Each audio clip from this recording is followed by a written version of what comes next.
Okay, this week we are doing some compound words for our spelling test, and I have some compound words that you're going to see in your story, Catching the Thieves.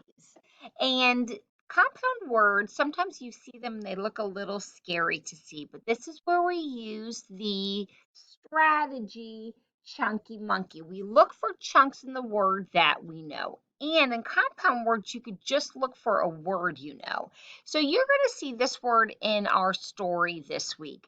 What does this word say? Just look at the first word.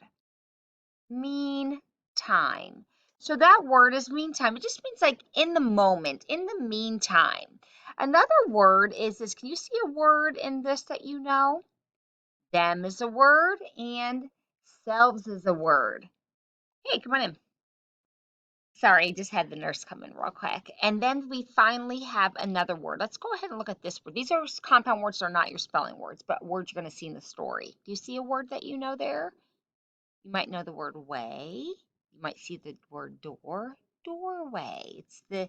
It's the part of the door that you walk through. So compound words sometimes look hard to read. They look hard to spell, but you just need to focus on the first word or the last word when you're reading. Find what you know. And when you're spelling, take it one word at a time. You'll do great. Another thing that we're doing this week that you'll see a lot in our story this week is ending sounds. And now, ending sounds do not make for compound words because there's only one word in the word. And I'll show you what I mean. We talked about this a little bit yesterday.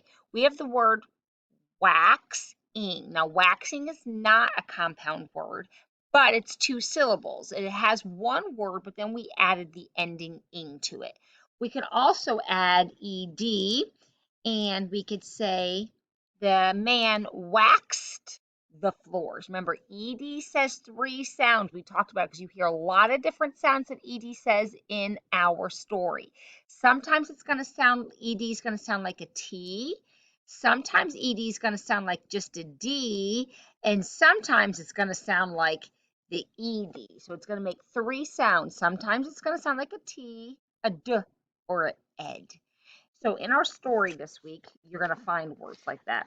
I'm going to show you a word, two words in this book, and I'm going to highlight them. And I want you to read the first one that I highlighted. Just read that word. Waxed. What sound did the ed make? It sounded like a T. Now read this one. Can you see it? Oh, hold on. There we go. Landed. And if you got stuck on it, you could see the word and is in there. So I know that says and. Landed. And what sound does ed make in that word? It makes ed. It makes the ed sound. Now, if I didn't know that word was landed and I knew ed made three different sounds, if I read it wrong, I should know it's wrong. So if I said this, one man went flying across the waxed floor. He landed with his, that doesn't sound right. Let me try that again. He landed, that doesn't sound right. He landed, that sounds better, with his head in a bucket. My class laughed at that part. They loved this page of the story. So, um, if you get stuck on that ed word and it doesn't sound right the way you read it, try the other ed sound that it makes and see if that helps you. Okay, so today you are going to read Catching the Thieves. If it's difficult for you, and it is a little longer, but because it's a fiction book, because it's telling a story, it's usually a little easier to read. So I want you to try your best reading. If you get stuck and it's really difficult, maybe you read a page and then listen to a page, read a page, listen to a page, and see how well you can do reading Catching the Thieves.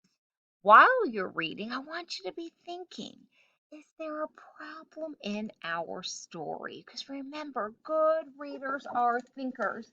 So we should be able to summarize what's going on in the story. So what is the problem in the story? Is there a solution? Did the problem get fixed at the end of the story? Where does the story take place? Who was the main character in the story? So I want you to be thinking of that while you are reading the story, Catching the Thieves. And then tomorrow you're going to record yourself reading Catching the Thieves, and you'll have a Google slide to work on today. All right? I'll see you tomorrow.